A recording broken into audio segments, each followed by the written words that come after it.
XSFM입니다. I, D, W, K.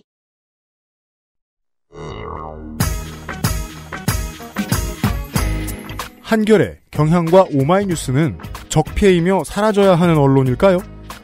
그보다 더 중요한 질문은 이런 주장을 하는 사람들은 어떤 점에서 언론사에게 분노해 있는가일 겁니다. 언론인과 독자들이 서로 전선을 형성하고 피상적인 분노의 어휘만을 문제 삼으며 키보드 워리어 전쟁에 더 깊이 빠져들기 전에 이상평론에서 한 발짝 물러서서 이 문제를 고민해 보겠습니다. 2017년 5월 네 번째 목요일에 그것은 알기 싫답니다.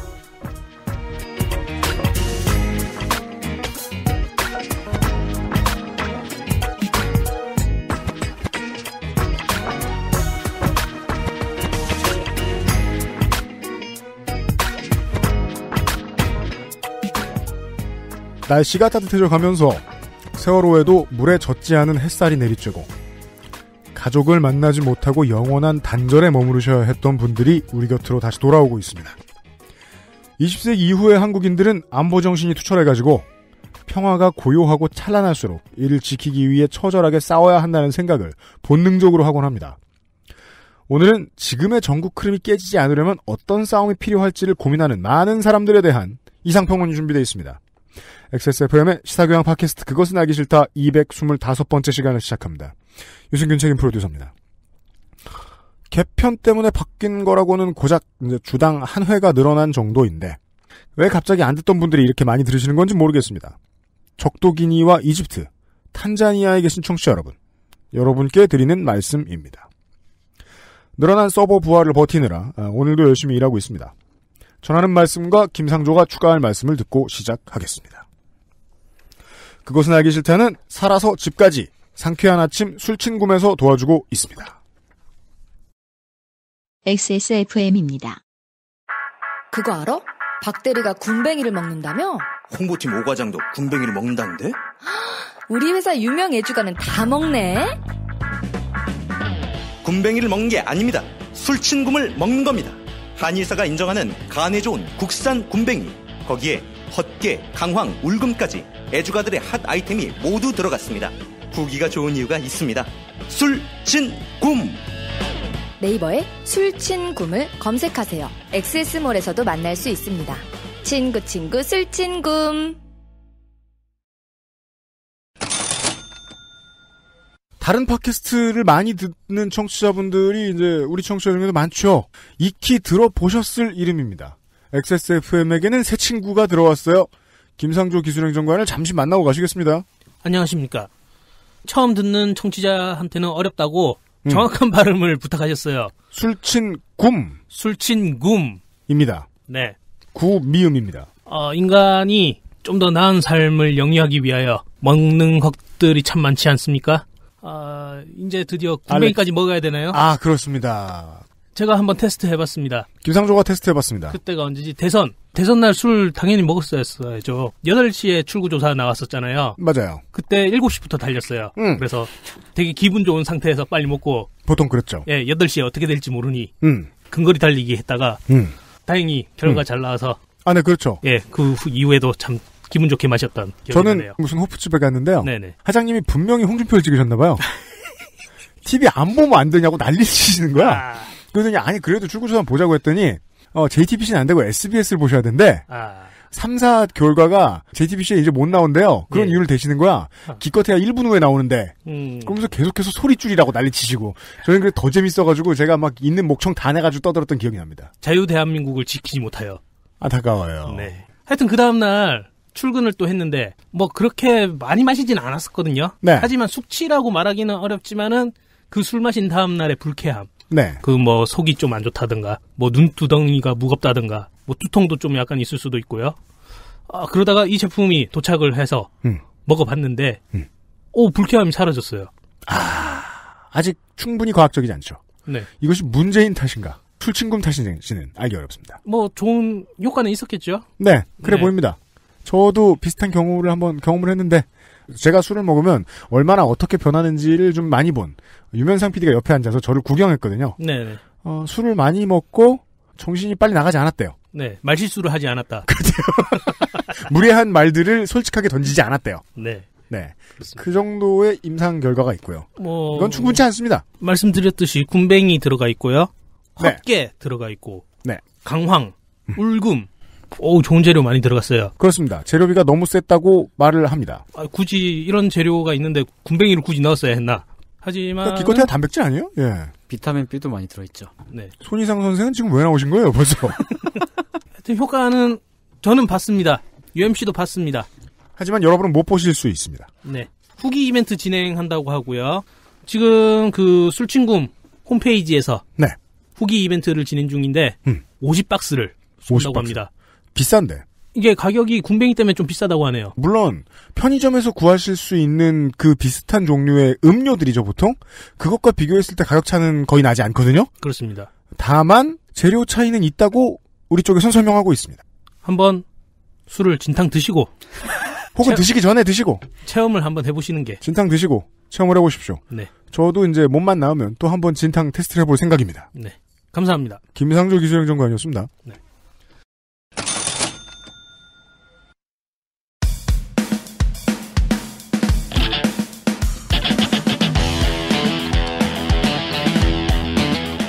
여러 가지 문제로의 다양한 접근. 이상평론.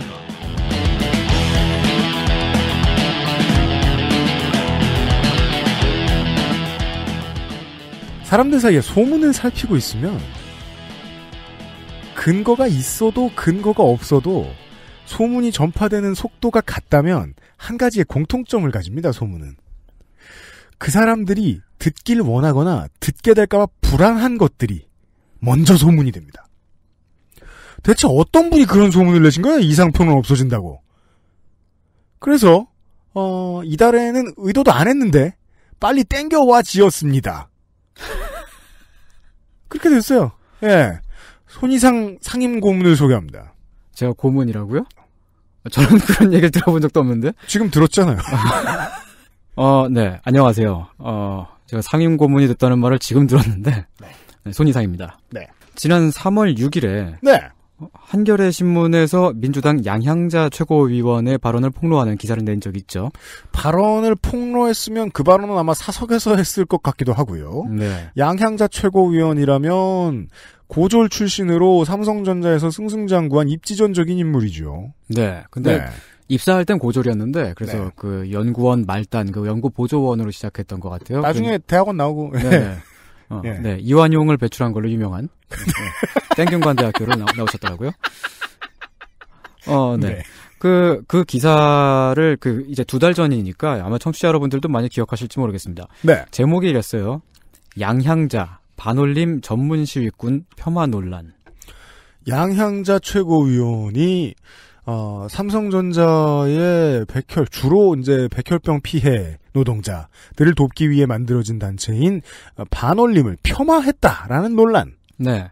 그 내용에 따르면 양향자 최고위원이 이렇게 말했다는 거죠. 유가족들을 위해 활동하는 것이라면 모르겠지만 그것도 아니다. 전문 시위꾼처럼 귀족 노조들이 자리를 차지하는 방식으로 한다. 삼성 본관 앞에서 반올림의 농성을 하는데 그 사람들은 유가족도 아니다. 그런 건 용서가 안 된다. 말만 듣고 있으면은 이것은 이제 김진태 피고인 겸 국회의원이 자주 쓰는 방식의 논리예요. 네. 그리고 네. 홍준표 현재 무직이고 이제 눈썹 문신 하신 분. 홍준표 투어리스트. 네. 네. 역시 이런 비슷한 말을 하죠. 네. 이 기사는 온라인에 게재되자마자 빠른 속도로 공유가 됐습니다. 대선 시즌이라 잠시 시끄러웠습니다. 네, 양향자 최고위원은 바로 그날 자신의 페이스북을 통해서 부적절한 발언이었다며 사과했지만 비난 여론은 가라앉지 않았죠. 다음 날에는 문재인 당시 대선 후보가 백혈병 피해자와 유가족들께 대단히 죄송하다면서 다시 한번 사과를 했습니다. 그래야 했습니다. 네. 그 원래 진위와 그 메시지가 무엇이 됐든 사람들에게 이렇게 빨리 퍼져나가면 불이 되었기 때문에 불씨가 무엇인가를 이제 민가에 이해시킨 다음에 그럼 이건 원래 날 불이 아니었구만 이러고 가만히 앉아있으면 타 죽습니다. 네. 특히나 이제 그 양향자 최고위원은 문재인 대통령이 작년 총선 때 직접 영입한 사람이죠. 네. 게다가 그때 3월 초, 그때는 역시 문재인 대통령이 직접 영입한 표창원 의원의 그 나체 풍자화 논란이 있던 시기였기 때문에 네. 정중한 어조로 빠르게 사과를 했던 거죠. 급히 엎드렸습니다. 네. 이후 양 최고위원은 국회 기자회견에서 다시 한번 공식적으로 사과를 했습니다. 네. 그런데 말입니다. 우리는 이 신문 보도에서 조금 이상한 점을 읽을 수가 있었습니다. 뭐였습니까? 우선 첫째로 양 최고위원의 이 발언은 공식적인 자리에서 나온 발언이 아니라 몇몇 기자들과 함께 점심을 먹는 자리에서 나왔다고 합니다. 네. 어떤 이야기가 오가는 와중에 어떤 맥락에서 나왔는지 신문 기사는 밝히고 있지 않습니다. 그러니까 이거 이제 이런 거 얘기할 때 그런 걸 꼭 알아야 돼라고 생각하시는 분들이 되게 많은 것 같더라고요. 기본적으로 뭐 법정에 쓰는 말 많이 갖다 붙이죠. 사석에서 나오는 대화는요, 어떤 유도신문이 있었을지 몰라요. 네. 네. 그 기사는 단지 전문 시위꾼, 용서가 안 된다 등의 발언만을 전달을 했죠. 아마도 3월 초 그 당시가 삼성 백혈병 피해자인 황모 씨의 사망 10주기였기 때문에 네. 기자가 양 최고위원에게 그에 대한 의견을 물었을 거라고 추측을 할 수는 있겠습니다. 네. 양 최고위원이 삼성 출신이니까. 네. 그런데 그 자리에 분명히 있었을 다른 언론사 기자들은 아무도 이런 발언을 기사화하지 않았어요. 같은 자리에서 같은 상황을 보았던 다른 회사의 많은 기자들이 네. 까마 있었어요. 밥만 먹었나? 이렇게 분노할 만한 건데. 네. 물론 저는 친구가 없었기 때문에 대학교에서, 왜냐면 거긴 이완용을 배출한 학교거든요. 그래서 저는 늘 헤드폰을 크게 들으면서 밥을 먹었어요. 네. 그래서 사람들이 무슨 폐악질을 해도 몰랐어요. 근데 기자들이 그랬을 리가 없잖아요. 민주당 최고위원하고 밥을 먹는데. 네. 이게 게다가 이 발언이 사실이라면 진보 언론이든 보수 언론이든 물어뜯기 좋을 만한 발언인데도 그래도 그랬었죠. 더구나 이 특종이 온라인 여론을 들끓게 하는 와중에도 다른 언론들은 한겨레 보도를 따서 내보낼 뿐 스스로 기사를 생산하지는 않았습니다. 아, 같이 밥 먹었던 기자들이 있는데 그 사람들이 직접 쓰지 않고? 네. 침묵했어요? 이상하죠? 그리고 그 다음 날인 3월 7일 오전에 오직 오마이뉴스만이 직접 전화 취재를 한 내용을 내보냈죠. 양향자 최고위원에게 네. 통화를 했습니다. 그런데 그 보도에 따르면 양 최고위원은 전문 시위꾼이라는 말을 하지 않았다고 해요. 이게 뭐예요? 어그로의 절반이 벌써 줄어들어 버렸잖아요. 네. 오마이뉴스와의 통화 내용은 이렇습니다. 전문 시위꾼이라는 발언을 하지 않았다. 말 자체가 생소했고 그런 논조가 아니었다. 반올림이 전문 시위꾼이라는 얘기가 아니라 그렇게 비춰지는 것에 대한 우려를 말한 것이다. 반대 말을 했는데? 예. 그리고 사실관계를 확인해야 하지만 그조차도 유가족들을 아프게 할 것 같았다. 상식적이네요. 네. 여기서 사실관계를 확인해야 한다는 거는 정정해야 한다는 뜻이죠. 그렇죠. 근데 네. 정정을 내가 요구하자니 네. 아픈 유가족들을 들쑤시는 것 같으니까. 네. 그리고 또 이런 말도 했습니다. 양 최고위원이 어떤 형태로든 부적절했게 사과한 것이다. 아픈 유가족들을 더 아프게 해서는 안 된다. 어떤 형태로든 부적절했게 사과한 거라면 여기에서 사과를 해야 할 주체가 바뀌어버린 거잖아요. 한겨레 기자들이나 데스크가 사과해야 되잖아요. 그러니까 이게 지금 어느 한쪽은 거짓말을 하고 있는 거죠. 네. 둘 다 거짓말을 하고 있거나 아니면 둘 다 참말을 하고 있는데 약간 뭔가 오해가 있었거나. 아, 서로 대화가 안 통하는 사람들이요. 네. 네.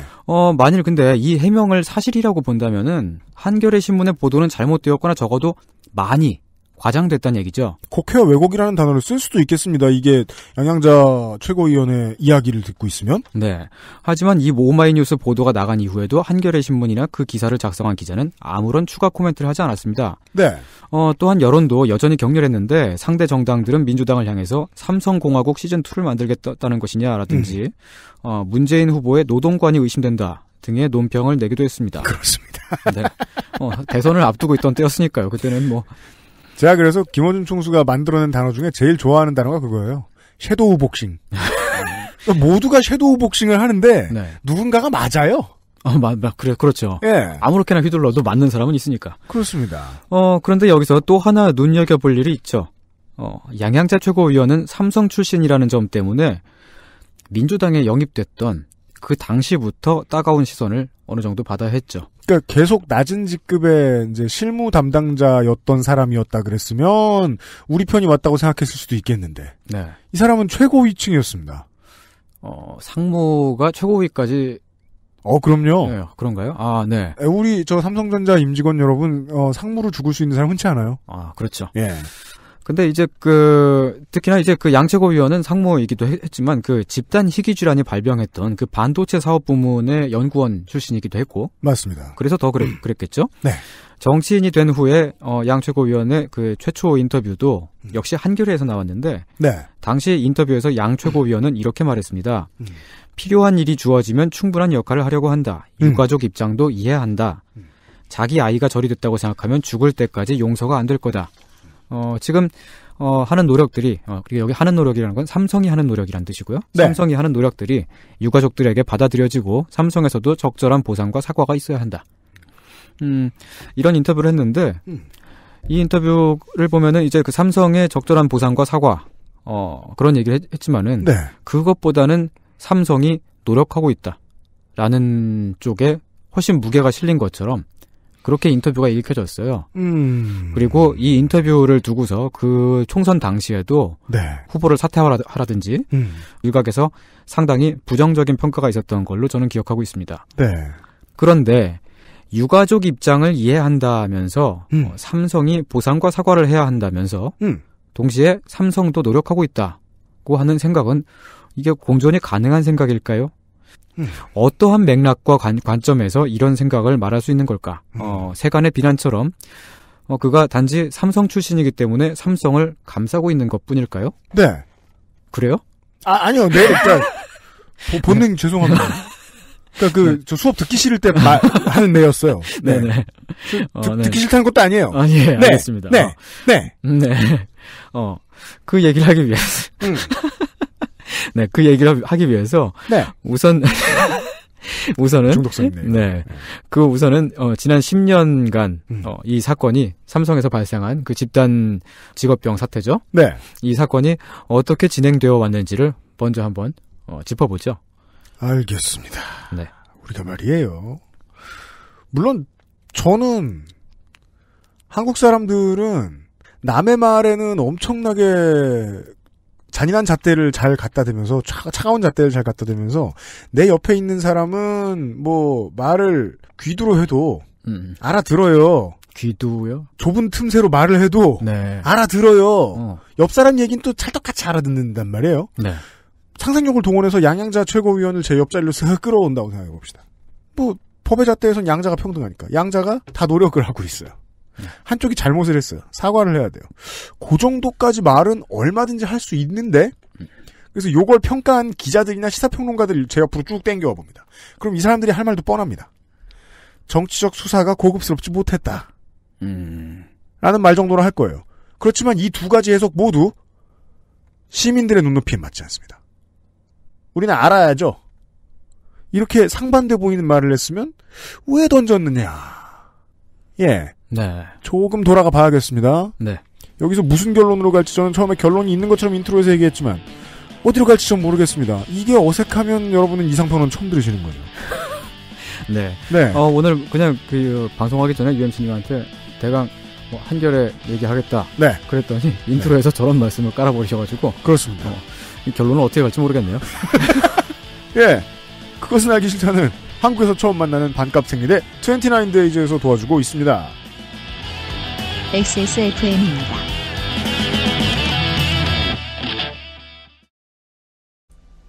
이직해서 독과점 하는 회사 들어가면 좀 피지 않을까? 직원은 피지. 소비자가 괴로운 시장에선 회사가 편하거든. 봐라 이거. 이게 왜 비싸겠냐? 글쎄, 잘 만드니까 그런 거 아니겠어? 좀만 생각해봐. 너도 경제를 알잖아. 우리는 광고모델 매겨 살리려고 생리하냐? 장난치지 마라. 잘 만들고 제값. 29days. 청취자 여러분, 29days 좀 많이 써주십시오. 김상조 기술행정관이 다시 나왔지 않습니까? 안녕하십니까. 지난주에 제가 나와서 네. 대형 사이즈의 가능성 있을 수 있다. 말씀드렸지 않습니까? 제가 한 발 더 나가서 생리컵도 만들 수 있다. 제가 보기엔 네. 제가 이런 말을 해주길 기다렸던 것 같아요. 왜요? 이번 주에 되자마자 네. 대형 사이즈 제작에 신호탄을 쏘겠다. 그래요? 라면서 제작하겠다 그러지 신호탄을 쏘겠다는 뭐야? 제가 말씀드렸지 않습니까? 네. 갖고 있는 물건이 다 소진되어야 그죠. 다음을 도모할 수 있다. 현금이 없어요 지금 위해서. 하지만 아직 소진되진 않았지만 네. 크라우드 펀딩을 하겠다. 아이고.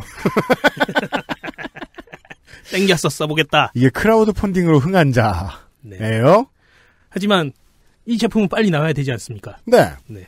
메이커스 위드 카카오에서 스토리 펀딩 진행한다고 합니다. 아, 그렇군요. 네. 이 회사의 처음 시작도 이렇게 크라우드 펀딩을 시작해서 맞습니다. 처음 이렇게 제품을 만들고 지금 중형을 팔고 있죠. 그렇습니다. 네, 대형도 마찬가지로 이렇게 시작한다고 합니다. 네.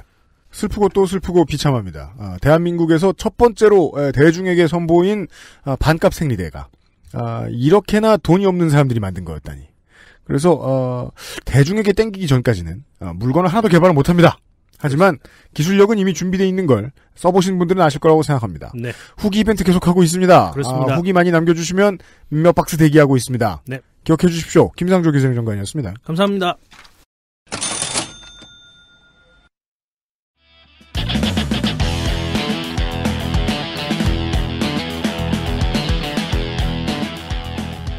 돌아왔습니다. 그 알실의 오래된 청취자 여러분들께 익숙한 이름이라면 영화 또 하나의 약속을 기억해보시면 어떨까 합니다. 네. 손이상 고문과 함께하고 있습니다. 네. 지난 2007년도에 삼성 반도체 공장에서 일하던 기술자 황모 씨가 급성 백혈병으로 사망을 했습니다. 그렇습니다. 네. 영화 또 하나의 약속의 실제 모델이죠. 맞습니다. 황 씨의 아버지가 생각을 해보니까 이런 난치성 질환은 굉장히 드문 일이고 특히 이제 그 젊은 세대에게 더 드문데 가족력도 없었고 취직하기 전까지 건강했던 딸에게 갑자기 발병했다는 게 너무 이상한 거죠. 맞습니다. 그래서 딸이 평소에 그 무슨 작업을 했었는지 회사에서 그리고 뭐 위험한 제작 공장에 투입됐던 것은 아닌지 아버지가 혼자서 알아보려고 했죠. 하지만 삼성은 아무것도 알려주지 않았습니다. 네. 회사가 알려주지 않는 그 사실을 아버지가 혼자서 발로 뛰면서 알아봤더니 황모 씨가 근무했던 바로 그 공장에서 같은 기간에 그것도 2인 1조로 함께 근무했던 이모 씨도 역시 급성 백혈병에 걸렸다는 거죠. 네. 우연이라기엔 너무 이상하죠. 오이를 싫어하는 사람도 이렇게 둘이 붙어서 일하기 힘듭니다.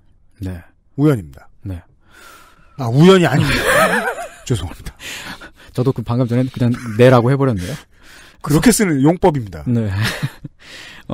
그때부터 인터넷 카페를 개설하고 제보를 받기 시작했는데 그런데 세상에나 삼성 공장에서 일했던 사람 가운데 백혈병 진단을 받은 사람이 더 있었던 거죠. 그죠. 백혈병 외에도 암이나 뇌종양 환자도 있었고 루게릭병에 걸린 사람도 있었고 시력을 잃어서 앞을 보지 못하게 된 사람도 있었어요. 대부분이 20대에서 30대 중반, 네, 젊은 나이였습니다. 네. 아주 큰 중병까지는 아니지만은 급격하게 건강이 쇠약해진 그런 사례도 부지기수였고요. 네. 지난 10여 년 동안 이런 제보를 받았던 사례가 지금까지 400건가량. 400건가량이라는 건 400명 정도의 환자가 추정치지만 그 정도 발생을 했다는 거죠. 네. 그리고 그 가운데에서 희귀 난치성 질환 환자가 230여 명 정도로 추정이 되고 있습니다. 네. 그중에 대다수가 생산 관리 작업 라인에서 근무를 하시던 분들이었다는 거지요. 네. 이런 사실이 이제 막 그 외부로 알려지고 그러면서 이 과정에서 시민사회 활동가들이 여기에 결합을 하게 됐어요. 네. 그래서 이제 탄생한 게 반올림이죠. 맞습니다. 피해자분들 가운데 일부는 이미 세상을 떠나셨습니다. 현재까지 사망자의 수는 76명이고요. 예. 모두가 특정 기간에 삼성 공장에서 일했다는 공통점을 갖고 있죠. 따라서 반도체나 LCD 제작 과정이 발병의 원인일 거라는 강력한 의심이 들 수밖에 없습니다. 만일 이걸 산업재해로 간주할 경우에는 단일 회사에서 일어난 사례로 치면 거의 세계 최대 규모로 꼽힐 만큼이거든요. 네, 어마어마한 정말 커다란 일이에요. 그러니까 팍스콘이 사람 죽인다 하는데 네. 예, 이 정도는 아닙니다. 그렇죠. 그때 몇 년 전에 그 중국 팍스콘 공장에서 네. 연쇄 자살 사건 일어나고 그랬을 때 네. 세상을 떠들썩하게 하고 그랬습니다만은 이 정도 규모는 아니었죠. 맞습니다. 여러분께서 이 사건에 관심을 가져주셔야 하는 이유고요. 이게 단지 그리고 피해자의 숫자만이 아니라 피해자와 유가족들 한 분 한 분의 삶이 무너져 버렸다는 거예요. 하지만 근로복지공단은 이 일을 산업재해로 인정하지 않았습니다. 그리하여 이 일이 더 크고 떠들썩하게 되었죠. 네. 이후 2010년도에 유가족들이 근로복지공단을 상대로 산업재해를 인정해달라는 행정소송을 냈습니다. 첫 소송에 참여했던 사람은 6명이었고요. 그 중에 한 분은 그 소송 중간에 빠지셨다고는 합니다만은 이 과정에서 삼성이 인바이런이라는 미국 연구소를 초빙해서 백혈병 발병과 반도체 제작 업무의 연관성 조사를 시작했어요. 예. 인바이런은 연관이 없다는 결론을 냈습니다. 그렇습니다. 네. 역학조사는 2010년이 처음이 아니었는데 안전보건연구원, 산업안전보건연구원의 조사가 첫 번째, 네. 그리고 두 번째가 보건공단의 조사가 두 번째. 둘 다 아무런 연관 관계를 찾지 못했습니다. 네. 모두 반도체 산업과 암 발병에 그런 관련성이 없다. 네. 혹은 알 수 없다. 이렇게 결론을 냈고, 그 다음에 세 번째가 서울대 산학협력단 조사에서 일부 발암 물질이 벤젠 같은 것들이 검출이 됐는데, 네. 그나마도 공기 중에서 실제로 검출이 됐는지는 모르고, 다만 공기를 통해서 흡입될 수 있는 가능성을 밝혔을 뿐이죠. 이게 지금 이렇게 조사 결과들이 산업재해의 원인이 반도체다라고 이렇게 나온 건 아니잖아요. 그죠? 네. 근데 거기에 대해서 우리가 삼성이 조사 과정에 개입하거나 혹은 방해했을 거다라고 의심을 할 수는 있겠습니다. 네. 그러나 결과만 놓고 보면은 객관적이고 분명한 인과관계가 밝혀지지는 못한 셈이죠. 그렇습니다. 네. 예, 이렇다고요. 네. 일단은. 네. 네. 이런 자료들을 검토한 끝에 법원은 황 씨와 이 씨 두 명의 산업재해만을 인정하고 당시 그 첫 번째 소송에서 말이죠. 네. 나머지는 기각을 했어요. 업무와의 관련성을 알 수 없다라는 이유죠. 이후에도 다른 피해자들이 소송을 제기를 했지만은 현재까지 산재를 인정받은 사례는 11건뿐입니다. 보고된 게 400여 건인데 말이죠. 네. 그나마도 그 중에서 확정 판결까지 받아낸 건 6명에 불과해요. 소송을 한 게 230분이 넘었는데 말이죠. 그분들이 다 소송을 했던 것은 아니긴 합니다. 왜냐면은 그 일부는 소송을 시작할 여력조차 없었거든요. 재판에는 돈과 시간이 필요하니까. 그죠. 희귀난치성 질환을 이미 앓고 있는데, 거기서 또 작업 라인에 일하시는 분들은 우리가 흔히 생각하는 삼성맨의 연봉 그 정도가 아니셨거든요. 네. 예. 그리고 재판을 또 했다고 하더라도, 재판에 들어갔다고 하더라도 나머지 피해자 대부분은 1심, 2심, 3심에서 모두 졌어요. 그게 정말 이게 굉장히 안타까운 일인데, 그러니까 질병과 업무의 관련성을 직접 입증을 해야 되잖아요. 근데 그죠? 삼성은 정보를 공개하고 있지 않잖아요. 이게 보통 이제까지 꾸준히 저널리즘이 가장 많이 지적하던 부분이죠. 네. 산재의 피해의 인과관계, 위험성, 네. 직접적인 위험성 같은 걸 피해 받은 사람이 입증해라. 네. 그러니까 여기에 대해서도 이제 우리가 삼성이 법원에 압력을 넣었거나 판사를 매수했을 거다. 혹은 적어도, 정보를 은폐하려고 시도를 했을 것이다. 라고 의심을 할 수는 있습니다. 이상평론은 이게 라이밍을 잘 내줘야 돼요.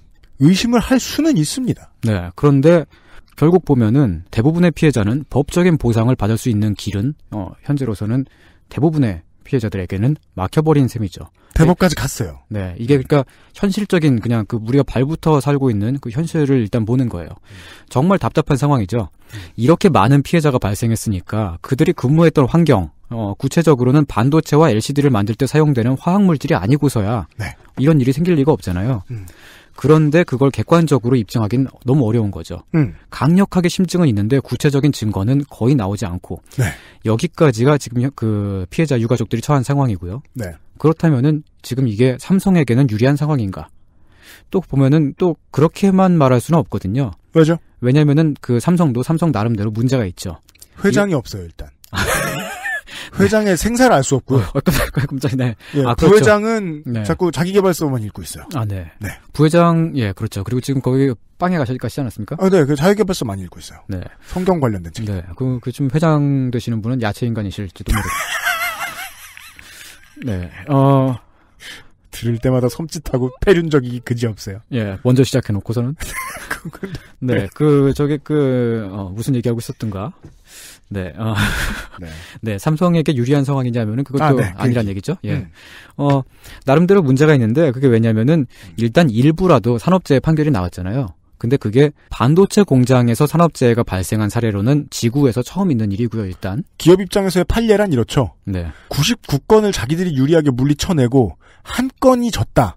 라고 하면 그 한 건은 영원히 좋은 글씨가 됩니다. 네. 분홍 글씨는 뭐야? 네. 특히나 이게 북미나 유럽 시장 소비자들에게는 삼성을 선택하지 않을 만한 강력한 요인이 될 수 있죠. 매우 그렇습니다. 네. 게다가 여론도 아주 나쁩니다. 네. 특히 그 영화의 힘이 많이 컸는데 그 또 하나의 약속을 극장에서 50만 명이 보고 갔습니다. 네. 그리고 그 또 하나의 약속이 개봉했던 그게 2010 몇 년도죠? 2012년, 2013년이었을 겁니다. 네, 그때쯤을 기점으로 해서 많이 바뀌었죠, 여론이. 네. 그래서 이제 그 피해자 유가족과 삼성은 재판 대신에 물론 재판이 지금 그 현재 진행되고 있는 것들도 있다고 합니다만은 그 직접적으로 재판 대신에 그 외 바깥에서 직접 대화를 시작했습니다. 네. 그게 2013년의 일이고요. 네. 통신당 시절부터 반올림에 결합해온 정의당 심상정 의원이 중재자로 나서기도 했습니다. 그렇습니다. 그런데 이때 싸움에 변화가 일어났습니다. 유가족 가운데 2명을 제외한 나머지가 반올림에서 이탈해서 따로 가족 대책위를 꾸린 거죠. 그렇습니다. 인트로를 잘못 썼습니다. 네. 확신이 빡 들어요? 네. 네. 한경호는 적폐인지 모르겠습니다. 삼성은 나쁩니다. 네. 다시 녹음 아까 있다 앞에 것만 광고를 듣고 오겠습니다. 여러분은 지금 손이상 고문과 이상평론을 듣고 계십니다. 그것은 알기 싫다는 용산의 숨은 보석 컴스테이션에서 도와주고 있습니다. XSFM입니다.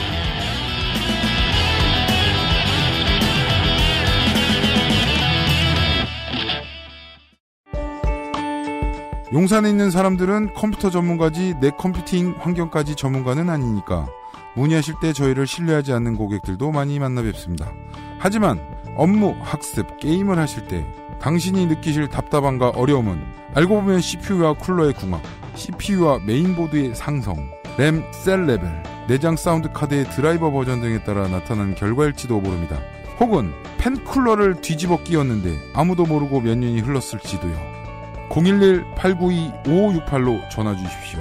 당신의 삶에 생각보다 많은 부분이 바뀔지도 모릅니다. 컴스테이션은 조용한 형제들과 함께합니다. 잊지 마세요. 두피 역시 피부란 사실. Big Green 엑세스몰에서 만나는 빅그린 헤어케어 시스템. 무거운 그래픽카드 혼자 끼우다 휘어집니다. 컴스테이션에 문의하십시오.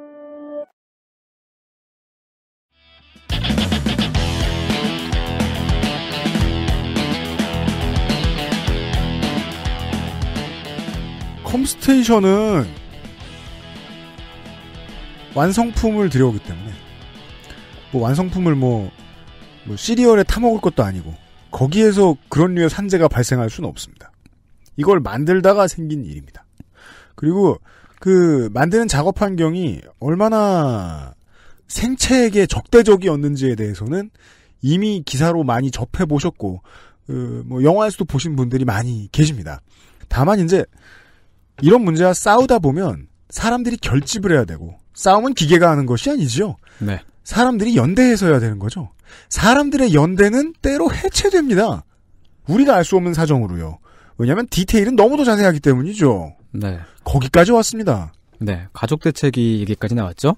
그 가족대책위가 삼성과 대화와 그 보상 협상을 하기 위해서 조정위원회라는 것이 이제 만들어졌는데 그렇습니다. 그 전에 조정위원회가 출범되기 전에 반올림은 또 따로 요구안이 이미 있었어요. 예.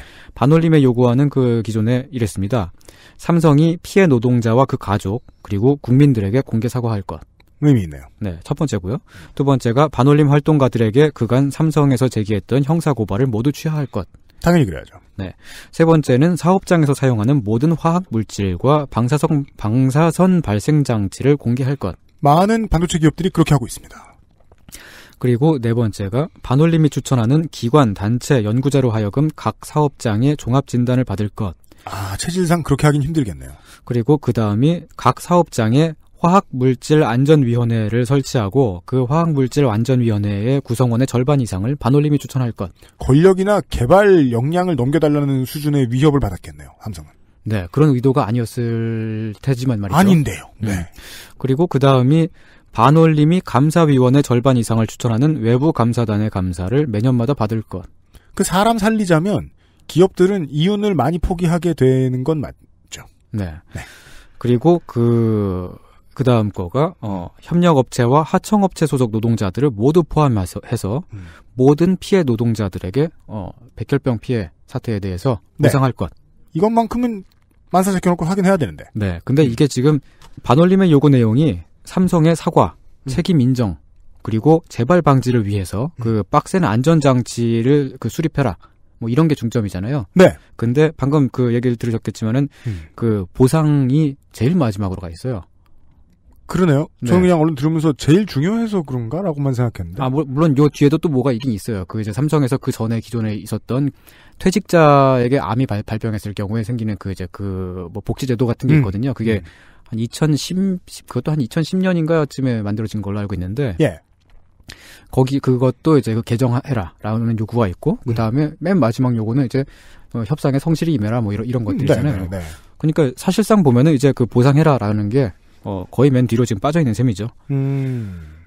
다만 이제 그 피해 보상이 좀 뒤로 밀려 있다고 하더라도 그 협력업체와 하청업체 노동자들까지 전부 보상하라는 요구는 원론적으로 가장 옳다고 할 수 있겠죠. 아주 그렇습니다. 네. 게다가 지금 더 큰 건 뭐냐면은 현재까지 이 피해가 정확히 어떤 규모인지 추산만 우리가 할 수 있을 뿐이지 정확히 알고 있지는 못하거든요. 네. 왜냐면은 피해자분들이 몸이 아프다고는 하지만 그 삼성에서 뭐 잠깐 몇 개월 정도 일했다 뭐 그런 경우에는 잘 알지 못하는 경우도 있고 그리고 실제로 뭐 몸이 아프다고 하더라도 자각 증상이 아직 나타나지 않은 경우도 있고. 아, 그렇죠. 네. 그러니까 앞으로도 이 피해 규모가 더 커질 수가 있는 거예요. 그런 경우를 모두 고려해서 철저하게 추적을 해야 되잖아요. 네. 그렇게 하려면은 지금 이렇게 반올림이 요구하는 사항들이 원론적으로 역시 가장 옳다고 할 수 있겠습니다. 그렇습니다. 한편 이제 반올림이 구성원을 추천해라 하겠다고 하는 이제 이런저런 위원회, 뭐 독립법인들 등등등은 삼성이 재원을 마련해서 만들어라라고 그렇게 됐죠. 뭐 그럴 건 뭐겠습니까? 네. 근데 이런 요구를 뭐 앞에 것들이야 뭐 그렇다 치더라도 삼성이 받아들이기는 좀 힘들겠죠, 아무래도. 그래서 제가 아까 삼성 입장에서 한번 생각을 해봤습니다. 네. 네. 실제로 삼성은 이런 요구가 사실상 반올림위원회를 회사 내부에다가 설치하라는 거라면서 거부를 했어요. 이게 3차 협상 정도 진행이 된 다음에 이렇게 공식적으로 거부를 했던 걸로 알고 있는데. 그렇습니다. 네. 물론 그들의 해석이 옳지는 않은데요. 네. 한국의 대기업은 외부 견제 세력을 상존시켜놓고 발전한 생명체들이 아니기 때문에 네. 그렇게 생각할 수밖에 없다까지는 이해를 한 겁니다, 제가. 네, 왜냐면은 이 안을 받아들인다면은 삼성은 그 제작 과정에 관한 모든 영업 기밀을 대중에게 다 까야 된다. 네, 다 공개해야 돼요. 네. 그러니까 이제 뭐 이런저런 뭐 위원회가 설치를 한다는 거는 이제 그 산업재해가 다시는 발생하지 않도록 확실히 규제하는 장치라는 점에서는 옳은데 이게 그 대화가 이제 그 쌍방의 거리를 좁히지 못하게 된 뭐 그런 하나의 원인이기도 하죠. 아, 양양자 최고위원한테 얘기하려고 했던 거를 다시 한번 끄집어내야 되겠네요. 네. 정치적으로 상수로 보이진 않는다. 이 제안이. 모든 제안이. 네. 네. 제안 중 일부는. 예. 이 집단 백혈병 발병 사건에서 뭐 백혈병만이 전부는 아닙니다만은 예. 삼성이 다 잘못을 했고 삼성이 다 나쁘다고 그렇게 비난만 하는 건 되게 쉬워요. 그리고 그래도 되는 경우도 많고요. 네. 근데 이제 그 삼성이 나쁘니까 그 요구를 다 받아들여야 한다라고 그렇게 주장하는 것도 쉽고. 근데 받아들이지 않으면은 삼성을 욕하기만 하면 되잖아요. 되게. 그렇죠. 아주 좋은 3단계네요. 네. 예. 근데 그렇게 하면은 문제는 그렇게만 하면 보상은 언제 받죠? 받을 수는 있을까? 이게 지난 10년 동안 사망자 숫자는 계속 불어나는데 네.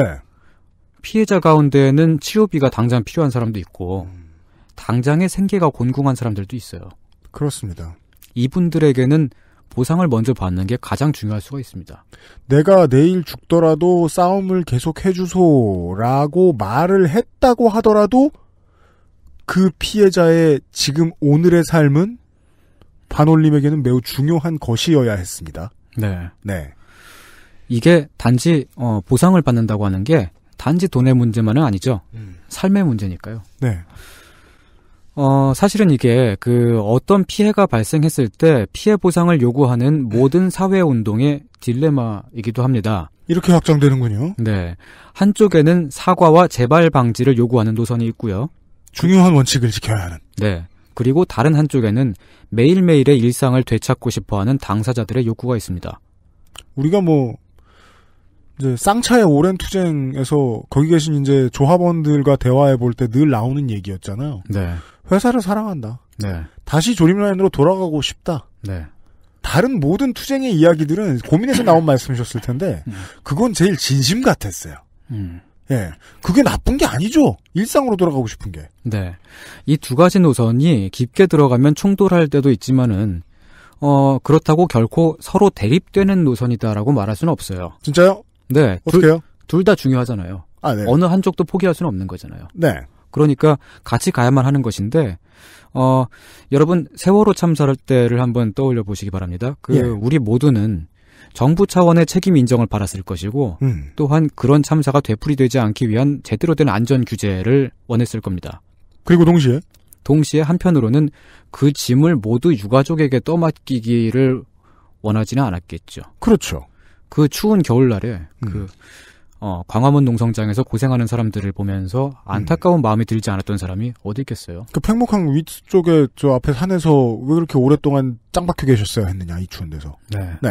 근데 그분들이 이제 빨리 삶을 회복하길 바란다고 해서 그거를 물론 그렇게 말을 하면은 지금 당장 싸우고 있는데 뭔가 막 타협주의적으로 보일 수가 있고 동력을 상실하게끔 만드는 그런 되게 약한 발언처럼 느껴질 수도 있고 그런데 그거를 다 무슨 정부 편을 들거나 아니면 무슨 해경의 잘못을 덮으려 하거나 그런 의도 때문이라고 볼 수는 없는 거잖아요. 아, 그 말씀을 하신 거군요. 네. 둘이 다 중요하기 때문에 양립을 하고 둘 다 한꺼번에 해결해야 된다고 말씀을 하셨던 게 네.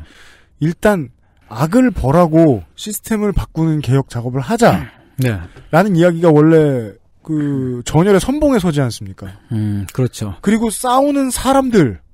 지금 맨 앞에 나와서 싸우는 사람들이 군역만 치르고 말 사람들도 아니고 네. 집에 가서 집도 돌보고 자기 삶도 살아야 되는데 네. 그리고 이제 후자를 얘기했더니 비겁한 것처럼 이야기를 하는 거는 말도 안 된다. 네. 그러니까 이렇게 싸움이 벌어졌을 때 노동운동 같은 혹은 사회운동에서도 마찬가지지만 네. 직장 다니시던 분들이 있잖아요, 되게. 예.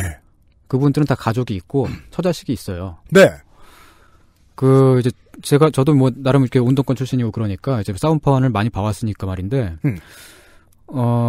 정말 투쟁이 장기화될 경우에 그 당사자들이 삶이 피폐해지고 궁핍해지고 하는데 그게 싸움에서 승리한다고 하더라도 그 이후에 어떻게 회복하기가 되게 어렵더라고요. 그렇게 되게 안타까운 모습을 보이는 걸 제가 굉장히 많이 봤어요. 그래서 그러는 건데 그러니까 특히 이제 천막농성이나 고공농성이나 이런 식으로 나가면은 네. 생계를 아예 포기해야 되잖아요. 아예 포기해야 되는데 근데 아이들 학비는 내줘야 되고 부모가 아플 수도 있고 돈이 들잖아요. 그러면 그걸 어떻게 해결하느냐 하면은 네. 그냥 처음에는 친구들이라든지 알고 지내는 사람들 가족 친지들 돈을 끌어다 써요. 아 그렇군요. 네. 선산을 팔 수도 있고 네. 그 과정에서 원래 자기가 가지고 있던 인간관계가 뿔뿔이 다 깨어져요. 정말 심한 경우에는 막 이혼을 하기도 하고 자녀들이 다 뿔뿔이 흩어지기도 하고 네. 아주 심각합니다. 그건 어떤 식으로도 보상이 안 돼요, 진짜로. 갑자기 네. 경력이 있던 사람이 몇 년 이런 일로 빠져 있다가 네. 진짜 말 그대로 길거리에서 투쟁을 하다가 이제 모든 걸 다 내려놓고 갑자기 돌아간다. 라고 해서 똑같이 돈 버는 것도 절대 또 아니고요. 네. 이게 사람이 지금 내가 벌 수 있는 돈, 실제로 벌고 있는 돈은 내가 평생을 쌓아 올린 어떤 결과잖아요. 네. 사실은 뒤로 빠진 적 없고 쉰 적도 없이 계속 달렸기 때문에 맞는 거잖아요. 네. 그걸 이미 한번 끊었어. 근데 그게 장기화돼. 그래요. 저도 그건 기억나네요. 이것도 경험해본 사람만 알 수 있을까요? 돈 꺼보면 사람 잃는 소리 빡빡 들리죠. 그렇죠. 예. 모든 사람들이 다 그렇게 정치적인 의식이 각성되어 있고 그렇게 자기 삶을 사회 변화에 그렇게 투신할 만한 그렇게 의식화가 되어 있는 그런 활동가들은 아니잖아요. 그리고 그 모든 사람들의 가족들이 다 그런 건 더 아니고요. 그렇죠. 그런 상황에서 한쪽 노선만을 탈 때 그 노선이 옳기 때문에 혹은 그게 이제 더 중요하기 때문에 대의와 올바름만을 추구할 수도 있잖아요. 그럴 때는 그건 어떻게 보면은 피해 당사자들에게는 지속적으로 희생되는 상황을 고착시킬 수 있는. 네, 그렇게 될 수도 있는 거죠. 그래서 피해자 유가족들이 떨어져 나간 거죠. 이 사건에서도 말이죠.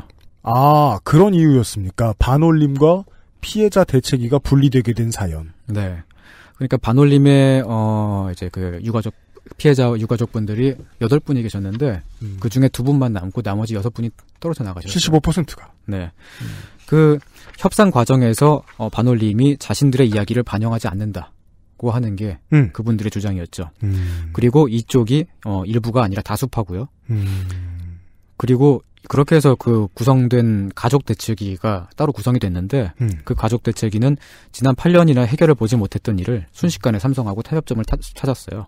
어떻게 했을까요? 그러니까 이런저런 위원회라든지 공익법인을 설치해서 뭐 삼성이 거기다가 뭐 그 돈을 출연을 하고 그걸 가지고 이제 삼성을 독립법인을 통해서 뭐 상시적으로 감시를 하겠다, 감사하겠다 이런 식으로 되어 있던 거에서 그렇게 삼성이 내놓기로 했던 그 돈을 가지고 차라리 피해자들에게 개별 보상을 하고 그리고 외부 공익법인에게 감사를 받는 대신에 삼성 내부에다가 감사팀을 만들어서 자체적으로 재벌 방지를 하는 이런 방향으로 된 거죠.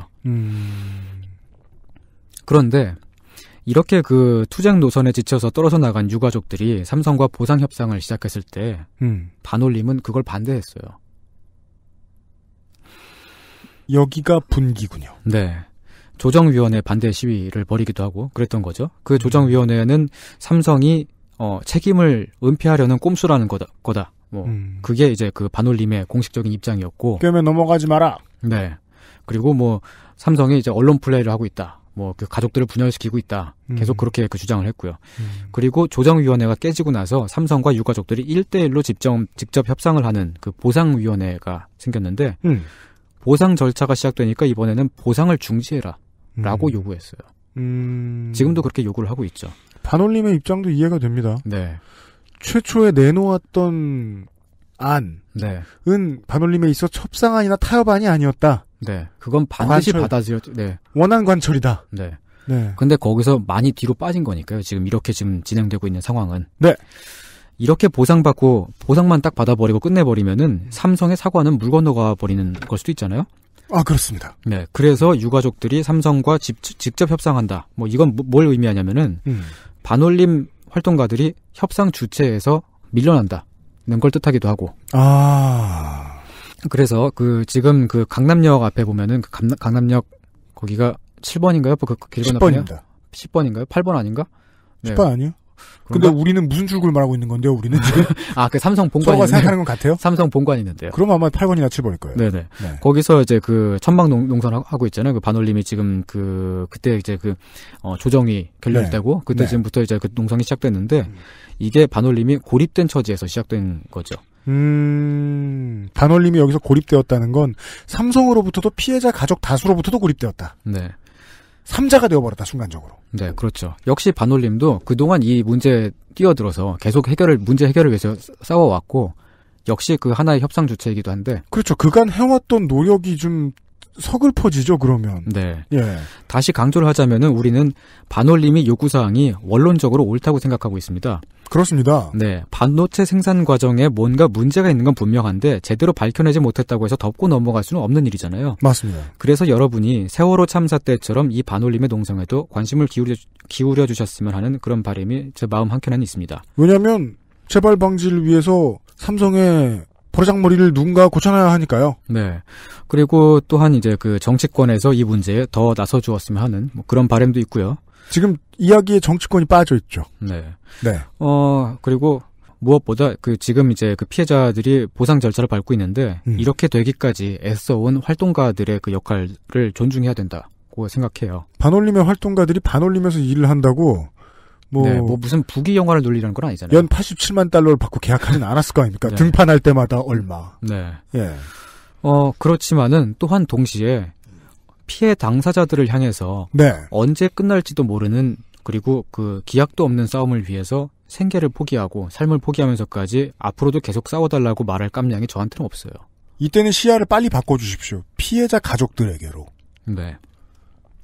이게 이 사건을 바라보는 다른 관점이죠.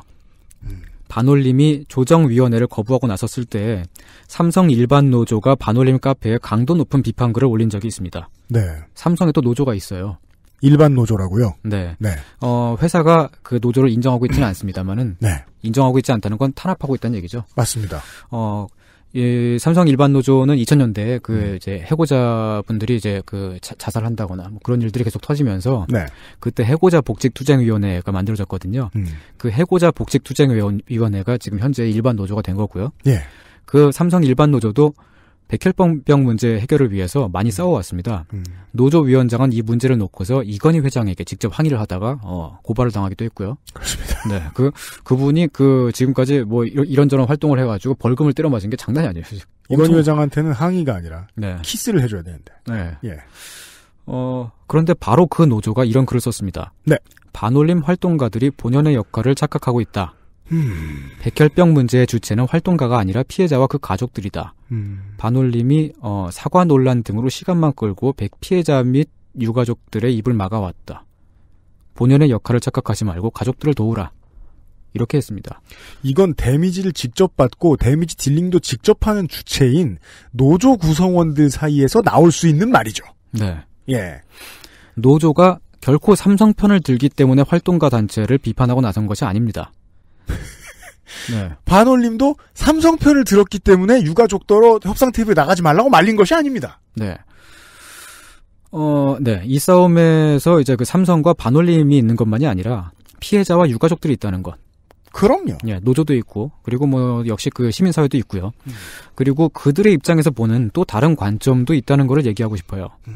희한하게도 이런 얘기는 우리의 진보 언론들은 이런 이야기를 잘 안 해줘요. 그렇구만요. 네. 네. 제가 인트로를 그래서 이렇게 쓴 겁니다. 내가 아주 틀린 건 아니야. 이런 얘기를 하실 줄 알았어. 진보 언론은 이런 얘기를 하기가 껄끄럽습니다. 그렇죠. 그 얘기 하려고 그런 거 아니에요? 네. 어쨌든 양쪽 진영이 있으니까요.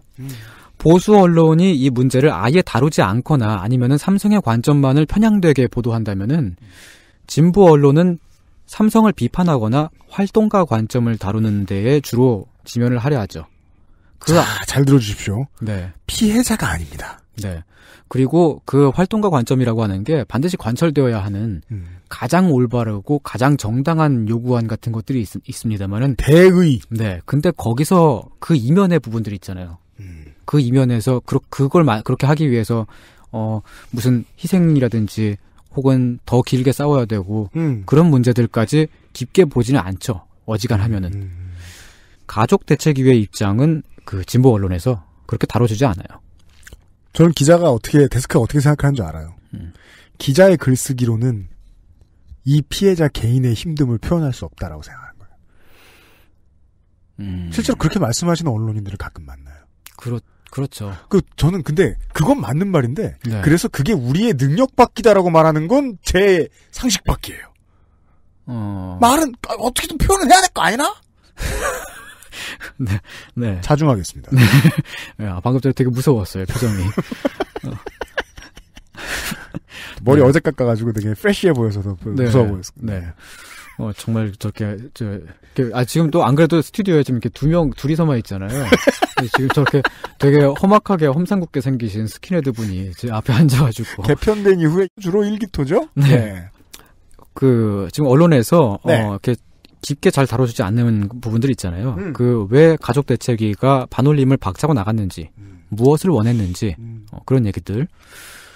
그런 거는, 예, 잘 안 하고, 대신에 이제 진보 진영 활동가의 인터뷰를 따서, 삼성이 유가족들을 분열시킨다든지, 삼성이 이제 은폐하고 있다든지, 그런 이야기는, 종종 인용 보도를 하고 그러죠. 그 얘기가 하기 쉬우니까요. 네. 모두가 만족할 수 있는 레토릭이고, 절대 반올림 활동가가 잘못한다는 게 아닙니다. 네. 활동가와 조직가는 피해자를 대신해서 이런 언론 플레이 하라고 있는 사람이거든요. 둘이 같이 만약에 있다면. 네. 그러나 그것이 과연 전부인가? 이 사건을 바라보는 관점으로서. 네. 이것이 우리가 팟짱보다는 그것은 알기 싫다를 듣는 것이 훨씬 건강에 좋은 이유입니다. 그것도 뭐예요? 네. 손희상 선생과 저는 동의를 못할 수도 있습니다. 네? 예. 네? 뭐를요? 그러니까 손희상 선생은 이제 오마이뉴스와 협상 테이블에 나갈 수 있어요. 저를 제껴놓고. 네. 예. 그렇지만 이제 저는 계속 대의를 외치는 거죠. 아니다. 그 아저씨를 계속 싸워야 된다. 네. 네. 팟짱에선 이런 얘기를 할 수 없거든. 모든 오마이뉴스의 구성원 여러분 사랑합니다. 행여 우리 방송의 취재에 섭외에 응해주지 않으시더라도 말이죠.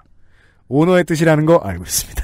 아, 근데 실제로 그 섭외하려고 그랬다 까인 적이 있었어요? 있었어요. 아, 그래서 그렇구나. 5년 전인데 예. 이거 잊혀지지가 않아. 나이 들수록 속 좁아진단 말이야. 5년 전이면 진짜 지금 한참 전이잖아요. 그렇구나. 그때는 30대 초반이었어요. 네. 왜 이렇게 못 잊어 나는.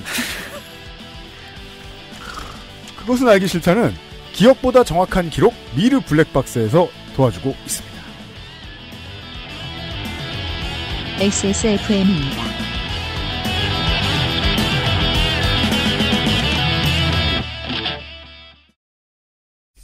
매일 들려오는 대형 추돌 사고, 급발진, 보복운전 뉴스. 아직 블랙박스를 달지 않으셨나요? 기본 스펙은 확실히 갖추고 가격은 낮춘 미르 블랙박스가 여러분의 선택에 도움을 드립니다. 본사는 물론 전국 50개 공인센터에서 받을 수 있는 믿음직한 AS, XS몰에서 구입하실 때만 받을 수 있는 AS 기간 연장 서비스까지. 이제 선택하세요. 믿을 수 있는 목격자 미르 블랙박스 M8. 순하고 좋은 것만 먹어야 할 우리 아이 영양 간식을 찾고 있다면 프리미엄 세이프 푸드 아임닭.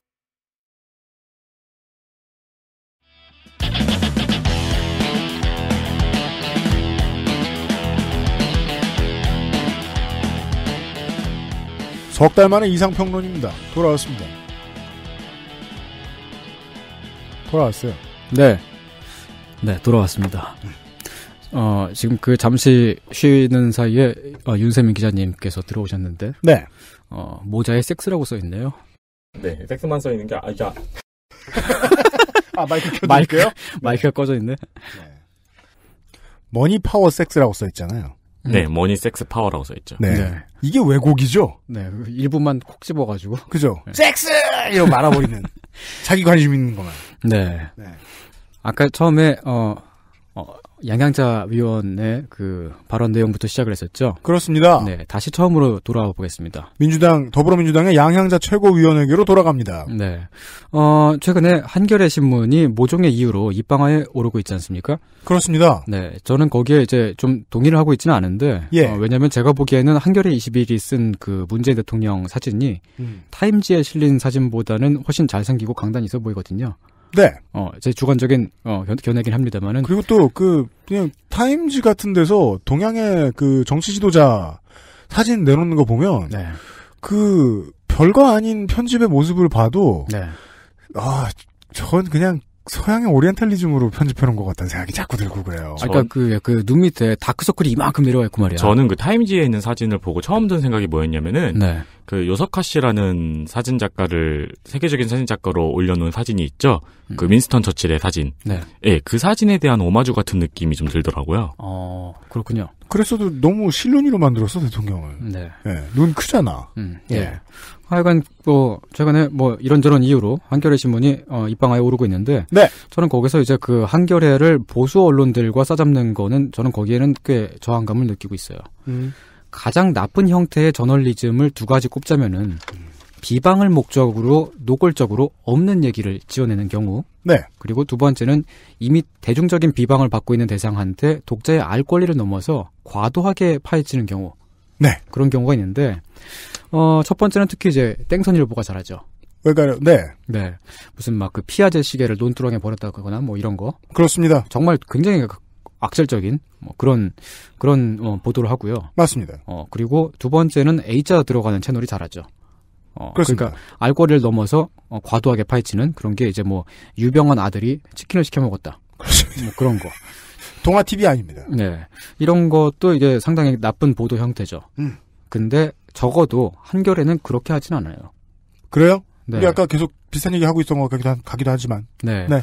그렇다면은 그 양 최고위원의 발언 보도는 어떤 쪽이냐? 그게 궁금해요. 네. 그건 전후 맥락을 다 생략하고 흥미거리가 될 만한 일부분만 똑 잘라내서 내보내는 거죠. 네. 제가 방금 전에 윤세민 기자님의 모자 가지고 네. 얘기했던 것처럼 말이죠. 머니와 파워를 빼고 네. 우엄한 집어는. 네. 이런 걸 가차 저널리즘이라 그러는데 여기서 가차란 한자가 만들어진 방법 중 하나가 아닙니다. 네. 영어로 가차. 네. GOTCHA. 네. 이건 특정한 발언이나 행동만을 get했다는 뜻이죠. 아, 가차샵의 그 가차가 맞네요. 네네. 네. 기사로 내보내는 과정에서 MSG를 조금 치기도 하고요. 그렇게 되면은 원래의 뉘앙스하고는 많이 달라지기도 해요. 네. 그게 이제 예를 들면은 가차 저널리즘의 예를 들면 이천수 선수가 프리미어리그요. 불러주기만 하면 감사하죠. 라고 말했더니 어느 축구 선수는 그렇게 얘기 안 합니까? 네. 기사 제목은 이천수 프리미어리그 정벌하고 싶다. 그렇게 나가고 갑자기 북벌론자가 돼요? 네. 또 이천수 선수가 국가대표팀에서 열심히 할 겁니다. 라고 말을 했더니 기사 제목은 이천수 박지성 국대에서 밀어내겠다. 그렇죠. 그럴 때 쓰는 말 있잖아요. 급물살. 네.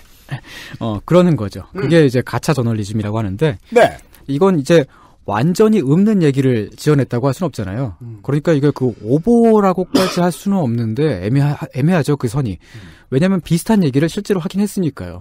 근데 그게 독자에게 전달될 때는 원래 발언의 내용하고는 전혀 다른 뉘앙스로 전달이 되는 거죠. 그래서 저도 손희상 선생하고 다른 뉘앙스로 말하고 싶은 거예요.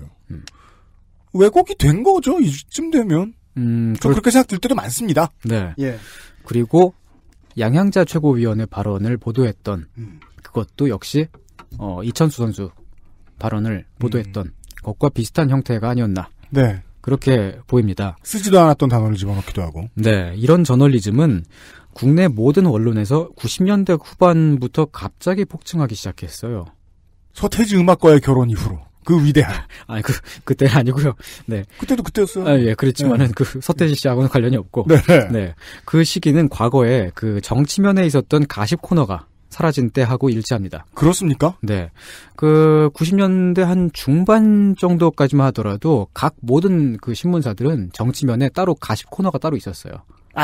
네. 그런 거요. 네. 한겨레에도 사랑방이라는 코너가 있어가지고 정치면에 이렇게 나간 게 있었는데. 땡선일보에도 이규태 코너 밑에 그런 거 하나 있었어요. 네, 있었죠. 예.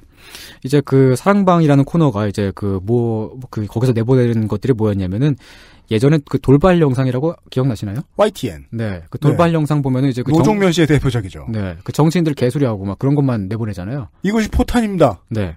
그런 거. 네. 네. 네. 그런 것만 내보내고 그랬던 것처럼 가벼운 가십이나 스캔들을 싣곤 했습니다. 그런데 그 가십 코너가 사라지고 나서 그 정치면에 실리는 짧은 단신 보도들이 그런 가십의 역할을 일정 부분 하고 있는 걸로 보여요. 가십이 없어진 줄 알았는데 모든 게 가십처럼 됐군요. 네, 그 어쨌든 독자들의 수요는 줄어들진 않으니까요. 그러죠. 네, 그 양 최고위원의 발언 보도는 믿을 만한 보도였을까? 혹은 신뢰할 만할까요? 저는 그렇게 보지 않습니다. 네. 우선 일단 본인이 그렇게 얘기하지 않았다고 하고 있고, 그리고 삼성의 직업병 사태를 쭉 돌이켜보면은 삼성을 비판하면서 동시에 활동가 단체와도 선을 긋는 관점이 있다는, 거기에도 수긍하지 않을 수가 없거든요, 저는. 예전에 한겨레는 다른 진보 언론은 결코 보도하지 않는, 알면서도 무시하는 내용을 과감하게 보도하곤 했습니다. 네. 제가 지금도 기억이 나는 한겨레 21 기사가 있어요. 그게 안암동 사태 때쯤이었는데 한 철거민 단체를 다룬 내용이었습니다. 강제 철거를 당한 사람들이 철거민 단체에 이끌려서 그 다니던 직장을 그만두고 큰 돈이 드는 농성 막루 같은 걸 세우고 골리앗을. 네. 골리앗도 네. 건축물이거든요. 네. 그거 만드는데 1,000만 원 넘게 들어가요. 몇 천만 원 들어가요. 네. 그렇게 해서 싸우다 보면은 어느새 수천만 원의 빚을 지고 폭력 전과자가 되어 쫓긴다는 거였어요. 무슨 말씀인지 알겠습니다. 지금은 다루기 어려운 기사들이네요. 네. 네. 그 기사의 이제 한 문장이 아직까지도 기억나요. 벼랑으로 몰린 철거민들에게 철거민 단체가 무소불위의 권력을 휘두른다. 그 무소불위의 권력을 휘두른다라고 하는 그 문장이 아직까지 기억이 나요. 과감히 썼네요. 네. 빚쟁이가 된 철거민들에게 그 단체가 벌점을 줘서 제명시키기도 하고 그랬어요. 그러니까 그 투쟁에 참가하지 않으면, 혹은 뭐 다른 지방에 있는 집회 같은 데 참가하지 않으면은 그때마다 벌점을 주고. 그러면은 그저 빚만 진 범죄자가 될 뿐이잖아요. 그죠? 자기 권리는 사라진 지 오래됐네요? 네, 열심히 싸워서 이기면은 그래도 그나마 얻는 것이 생길 수도 있는데. 네. 다 없어져 버리니까. 네. 그럼 먹고 살 방법도 없어지고. 그렇잖아요? 그러니까 사람이 죽어나가는 싸움에 계속 남아있을 수밖에 없게 된다는 거였습니다. 그 기사 내용이. 이거는 뭐, 권위적이고 돈 주는 거 없는 일만 뒤집다 많이 시키는 중소기업에 들어가서 계속 쪽쪽 빨리는 직원들 얘기하고도 비슷하네요. 네. 그러니까 이 기사가, 그러니까 와, 그거는 지금 생각해봐도 진영 구도가 양쪽으로 이분법적으로 단순하게 들어서 있는 그런 상황에서는 이런 기사가 나오기가 되게 힘들거든요. 이게 기자도 그렇게 용기 있게 썼지만, 네. 데스크도, 잘 썼네, 오케이 해줬다는 거 아니에요? 네. 그러니까 그때 한겨레는 진짜 독립 언론이었습니다. 물론 그렇습니다. 지금도 그렇습니다만은 정치 가십으로 지면을 채우지 않고 단순히 이분법적인 진영 구도에 갇히지 않은 독립 언론의 진짜 정말 제가 좋아했던 그런 독립 언론의 모습을 또 기대할 수 있을까요? 최근에 사람들이 한겨레를 비판하고는 합니다만은 그게 이제 발단은 페이스북의 몇몇 포스팅이었습니다만은 또 한편에는 오랫동안 한겨레를 구독해온 독자들의 실망이나 염원도 거기에 포함되어 있지 않을까 하는 생각입니다. 그래 보입니다. 네. 독립 언론의 역할을 하지 않는다면 우리가 해야겠죠, 뭐. 그렇습니다. 네. 여기서 우리라고 이야기할 때 손희상 고문과 저의 입장이 다릅니다. 손희상 고문은 이제 오마이뉴스에 가서 협상을 할 수도 있고 팥장에 고정을 꼽아달라. 예. 네. 저는 이제 여기서 버텨야 되고. 네. 네. 반드시 관철시켜야 되는 게 있고. 그렇습니다. 네. 제가 그러니까 한겨레 21을 저는 저 같은 경우는 제가 고딩 때부터 구독을 했거든요. 네. 고등학교 때 제가 돈 모아가지고 제 돈으로 구독 신청을 하고 그랬었어요. 네. 제가 지금까지 읽은 한겨레 21을 쭉 일렬로 세워놓으면은 도미노를 할 수 있습니다. 근데 한겨레 21은 잘 안 쓰잖아요. 저도 그 얘기하고 싶었어요. 어서 개구를 하십니까? 한겨레 21을 세운다고요? 뭐 제가 해본 적은 없었습니다. 중철이죠, 한겨레 21은? 그렇죠. 그러니까. 얇고. 예. 예, 뭐. 그거 뭐 화장실에서도 못 쓰는 걸. 예. 네. 오늘은 양향자 민주당 최고위원의 발언을, 그리고 그 발언을 이천수의 발언처럼 내보낸 한 신문 기사 이야기를 해봤습니다. 그렇습니다. 네. 그 이야기를 하기 위해서 투쟁 현장의 이야기를, 조금 깊게 한번 돌아봤고요. 네. 이야기가 이렇게 흘러왔는데, 네. 이제 좀 정리를 좀 해주시죠. 네. 이런 이야기였습니다. 저는 일단 그거부터 하잖아요. 예, 그렇죠. 제가 이게 아무 생각 없이 하는 말이 꽤 많아요. 이게 돌아보니까. 그런 이야기였습니다. 네. 키워가 왜 이게 사람이 해서도 안 되고, 가까이에서도 안 되느냐. 하면, 싸움을 하는데 디테일에 매몰되기 때문입니다. 싸움의 디테일이란, 이제, 민중들의 투쟁에서는 이런 식입니다. 내가 오늘 경찰한테 어떤 물리적인 폭력 진압을 당했다. 네. 혹은 검경에게 어떤 잘못된 과도한 수사를 당했다. 뒷조사를 많이 당했다. 검경 입장에서, 언론사 입장에서는 피해자가 어찌저찌하게 싸가지 없게 하는 걸 보니까 저쪽이 잘못된 것 같다라고 쓰는 게 맞겠다고 데스크에서 얘기해줬다. 언론인의 입장에서는 우리가 그동안 해온 잘한 일이 얼마나 많은데, 요즘 많이 쓰는 말이죠. 우리가 그동안 용기 있게 보도해온 게 얼마나 많은데 사람들은 우리를 이러저러한 나쁜 놈이라고 말하더라. 예. 그렇게 말할 수 있죠. 이 융털이 꼬인 놈들이라고 얘기하더라. 아니다. 우리 언론사는 융털이 꼬이지 않은 회사다. 대중은 개떡 같은 메시지로 신호를 주더라고요. 언제나. 네, 그렇죠. 뭔가 쌓아왔던 것들이 막 있는데 그게 되게 다른 데에서 터지고 그러죠. 네. 이렇게, 연인 간에 싸울 때도 그렇잖아요. 그 전에 막 불만이 있어가지고 막 쌓이고 그랬던 게 있는데, 어느 날 보니까 되게 사소한 건데, 막 치약 뚜껑을 안 닦고 그러면 거기서 빡치고. 그리고는 둘이 싸우던 맥락이 있으니까, 이게 싸움의 무서운 점입니다. 이제까지 싸워오던 맥락이 있고, 지금 우리가 무슨 말로 다투든, 잠시 후에 또 싸워야 돼요. 그래서 그 맥락을 지키느라 안무를 해요. 안무요? 코리오그래프. 춤을 맞춰요. 이 춤에 틀리면, 맞는 얘기를 해도 마치 법원에 서기가 적지 않듯이 빠져요, 이야기에서. 편집이 돼버려요. 그래서 그때 자주 쓰는 말이 있죠. 지금 그 얘기가 왜 나와? 지금 그 얘기가 왜 나와? 왜 나왔는지를 생각해야 돼요. 맥락은 꼬투리 잡으라고 있는 것이 아니고 저 먼 곳의 결론이 우리 모두의 공동체를 위해 어떻게 해야 가장 좋은 쪽으로 나갈 수 있을까를 고민하는 데 쓰여야 된다고 봅니다. 지금 일부 시민들과 일부 진보 언론들, 거기에 종사자들이 당사자죠. 종사자들이 서로 받고 있고 주고 있는 상처는 지금 상처 주는 최근에 나온 말 몇 마디 피상적인 것 가지고 해석할 만한 문제가 아니라는 말씀을 손희상 선생이 드리고 싶었던 것 같습니다. 궁예세요? 어떻게 아셨습니까? 언론에 관한 이야기를 나누어 보았습니다. 2017년 5월에 정권 바뀌고 첫 이상평론이었습니다. 손희상 선생 수고 많으셨습니다. 네, 고맙습니다. XSFM입니다.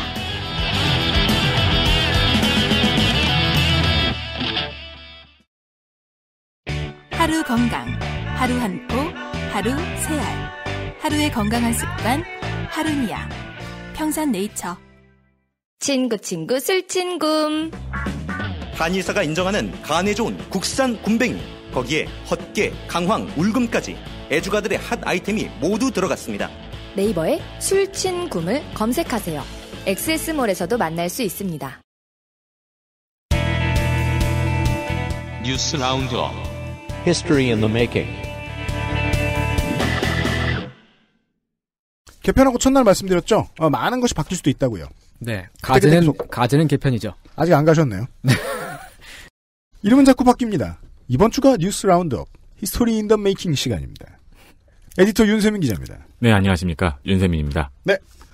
5월 22일에 브라질에서 열린 2017 미드 인비테이셔널. 이게 뭔지 아시는 분도 있고 모르시는 분도 계시죠? 뭐 지금 밖에 대기하고 있는 우리 조성주 소장은 무슨 드라마 영화제인가 보다. 그죠? 혹시 손희상 선생 알고 계신가요? 모릅니다. 네. 저도 몰랐어요. 그래서 MSI라고 하길래 전 노트북 회사 얘기인 줄 알았어요. 2014 미드 시즌 인비테이셔널. 그러니까 리그 오브 레전드 국제 대회죠. 네. 아무튼 여기에서 SK T1이 우승을 했다는 뉴스입니다. 그리고 이 시상식에 호나우두 그 옷 못 입는 그 양반 말고요. 네. 오리지널 호나우두. 네. 일기 호나우두. 브라질의 호나우두 선수가 잘생겼다고 표현하기 어려운 호나우두. 네. 지금은 선수가 아니죠. 네. 브라질의 호나우두가 시상을 했다는 소식입니다. 네. 이 시상식에서 페이커 이상혁 선수와 호나우두가 얼굴을 마주하자 관중석에서 엄청난 환호성이 터졌다는 내용도 들어있더라고요. 네, 레전드와 레전드가 만났거든요. 저는 이게 무슨 말인지 몰랐거든요. 그래서 페이커 이상혁 선수를 막 찾아봤는데 겨우겨우 텔레포터를 잘 쓰는 선수라는 것만 알았어요. 그러니까 롤도 되게 관념의 세계라 한참 해봐야 돼요. 예. 사실 제가 e스포츠를 좋아한 것도 10년 전이거든요. 네. 저는 박정석 선수의 팬이었거든요. 박정석 전 감독이 지금 최근에 감독직에 사임하신 걸로 알고 있는데. 그래요? 저는 그래서 이번에 감독이었어 하는 것도 처음 알았어요. 그러니까 깨벗고 등 보여줄 때만 기억하시다가. 그러니까요. 예. 그 헤드폰 쓰는 그것만 기억하다가. 네. 저는 쌈장 팬이었습니다. 제일 젊어가지고 이 방에서. 축하합니다. 거참. 네. 그리고 10년 동안 e스포츠가 망했다고 생각을 하고 있는데 웬걸 기사 때문에 보니까 망하기는커녕 지금 리그 오브 레전드하고 오버워치 때문에 오히려 과거 스타1으로만 이끌어가던 상황에 비해서 훨씬 더 다양하게 바람직하게 활성화되고 있더라고요. 네. 심지어는 4월 17일에는 2022년 항저우 아시안게임에서 e스포츠가 정식 종목으로 채택됐다는 기사가 있습니다. 아시안게임에서요? 네. 네. 와. 그러니까 우리 그 e스포츠 팬들이 꿈꾸던 그 공중파에서 네. 중계하는 그 모습을 볼 수 있는 거죠. 네. 오. 10년 전에 e스포츠 팬이었다고 하는 저도 지금 이제 뒤처진 거예요. 맞습니다. 이거를 다시 말하면은 정부의 무관심 속에서 20년 동안 이렇게 커왔다는 거예요. 네. 그 임요한 생가도 안 만들고 이영호 마라톤 대회도 안 만들었는데 이렇게 컸다는 거예요. 네. 그런 이야기였습니다. 페이커를 이야기하기 전에 뭐 요런 것만 간단하게 이야기를 해드리면 스타원과 카운터 스트라이크 시대의 e스포츠의 광팬들은 지금의 세대가 아닙니다. 네.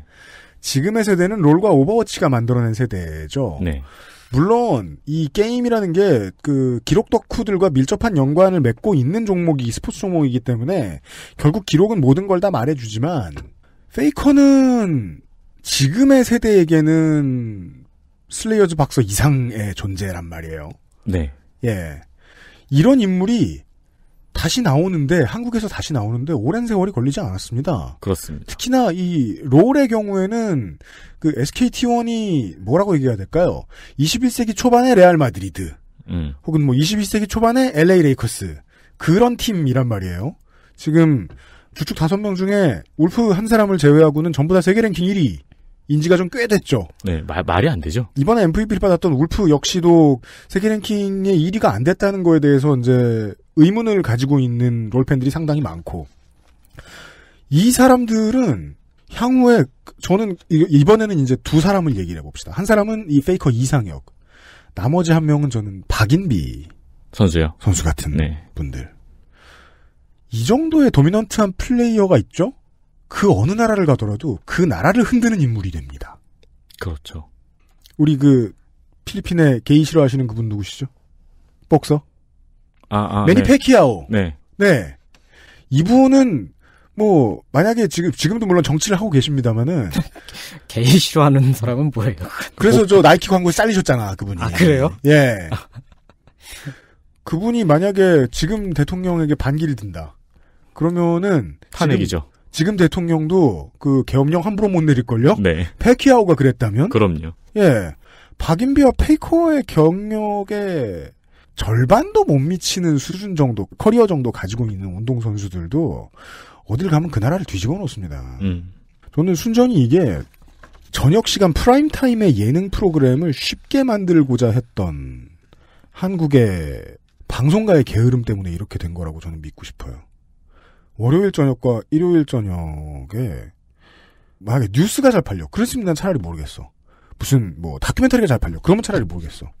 근데 아무것도 아니고 등에 있는 이름 떼는 프로그램이 잘 되잖아요. 네. 그 연예인들이 돈을 많이 버는 데는 이유가 있어요.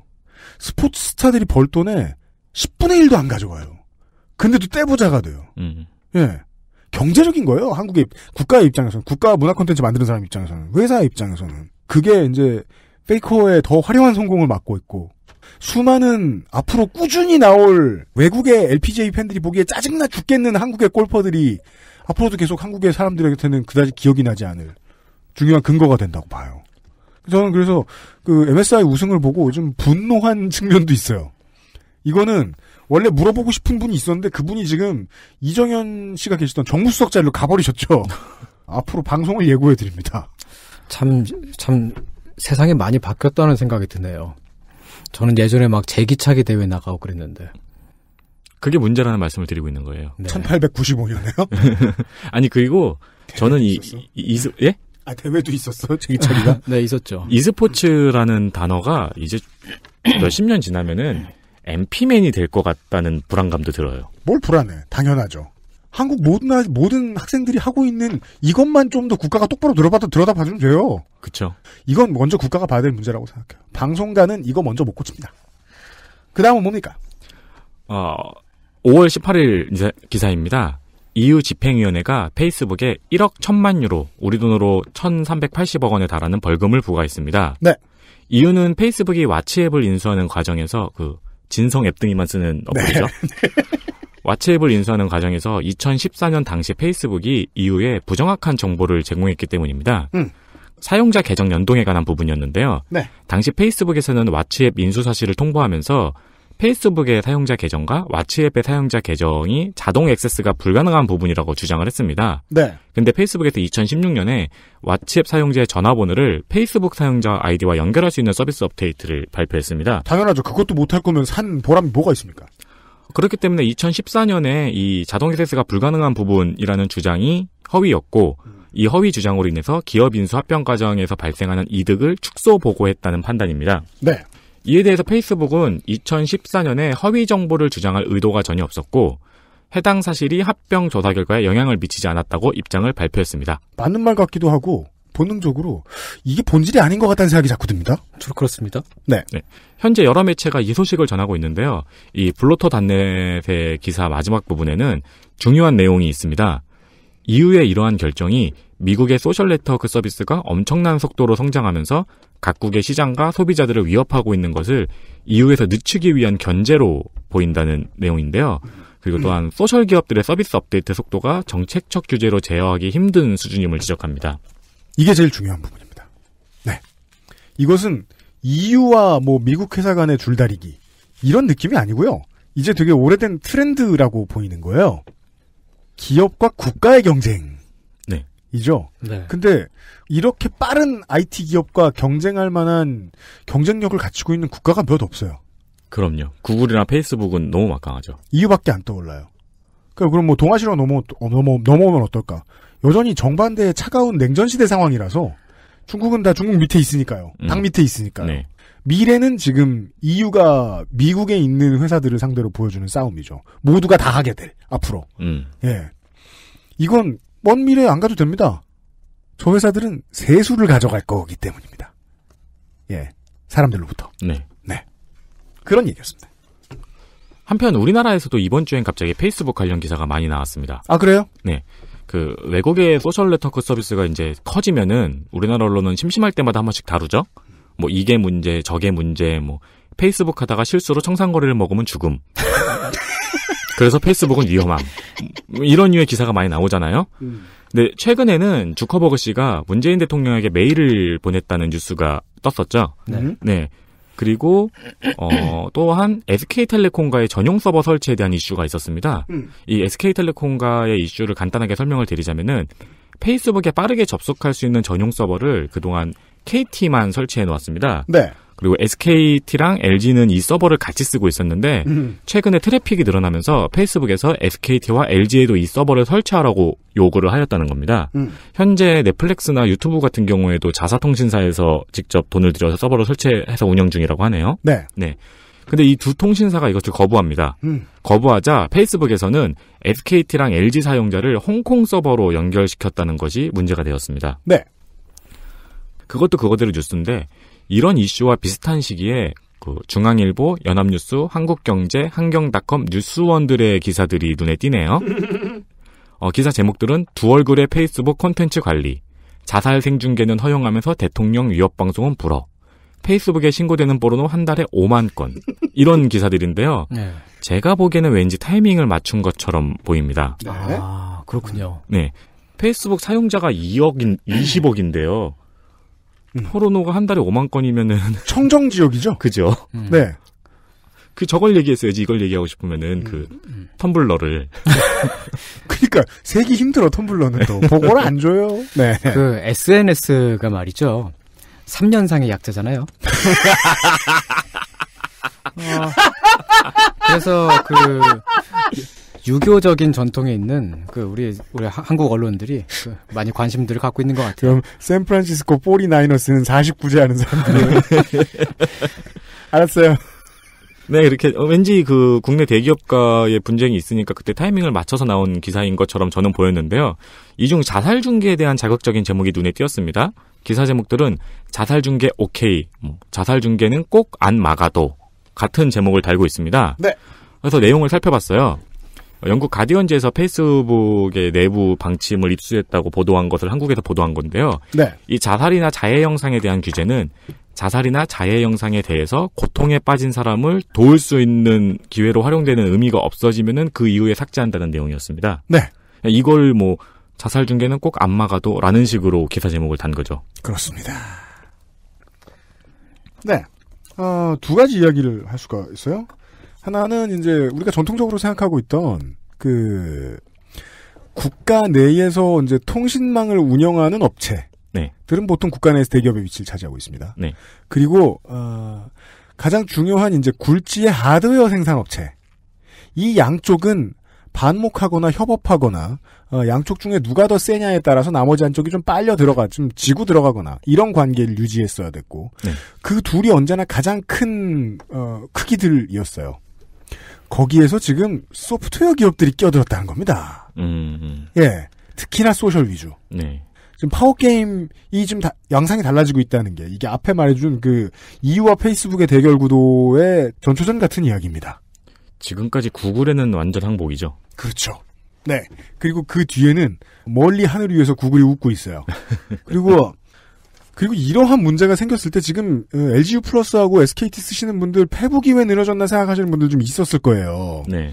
특히나 이제 LTE로 서비스 받으실 때 네. 5, 3G나 이런 문제가 생겼을 때 결국은 서비스 받는 사람들의 받는 서비스 질이 낮아졌기 때문에 자기들 경쟁력의 문제인데 자기들 경쟁력의 문제가 생겼을 때 그 큰 대기업에 이사급 상무급 몇 명을 달고 있는 홍보실에서 하는 일이라는 게 고작 한경에다가 보도자료 내주는 거다.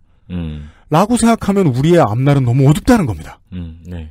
이런 구멍가게 같은 방식으로 갤럭시 A10 되게 좋은 폰이잖아요, 지금. 네. 그건 알아. 근데 홍보실에서 하는 언플의 수준은 높아진 게 아무것도 없잖아요. 보고 있으면 너무 측은해져요. 홍보실 때문에 우리가 바라보는 그 첨단 IT 기업의 밸류가 떨어져요. 그러니까 그 홍보실에서 말이죠. 삼성, 애플 개섰거라. 라고 하는 그 제목으로 여러분 검색해 보시면은 그런 그 똑같은 기사가 한 2000년대 초쯤부터 지금까지 계속 올라오고 있어요. 저는 2000년 전부터 있었다고 말씀하실 줄 알았어요. 그 피라미드에 막 이렇게 벽화로. 예. 어쨌든 개섰거라가 계속되고 있죠. 서질 않아요. 네.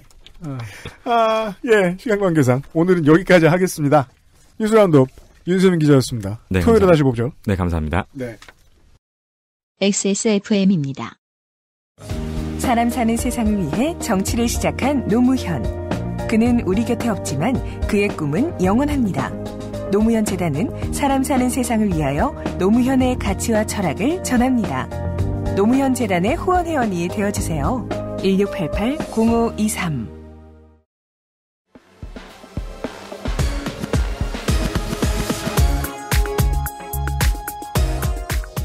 여기까지가 목요일에 그것은 알기 싫다 시간이었습니다. 다음 달에도 변함없이 이상평론에서 또 손 선생 만나 뵐 거고요. 그리고 내일 다음 주 첫날 요렇게 2시간 정도 5월의 기획 새 정부의 바란다 시간이 더 준비가 되어 있습니다. 그리고 그 다음은 더 많은 코너들이 준비되어 있습니다. 5월 것만 듣고 앞으로 계속 이렇게 가는 거 아니야 생각하실 필요 없습니다. 그중에 재미없었으면 또 잘리고 그렇습니다. 내일 이 시간에 새 정부의 바란다 그 다음 시간으로 다시 뵙겠습니다. 듣느라 수고 많으셨습니다. 유승균 PD였습니다.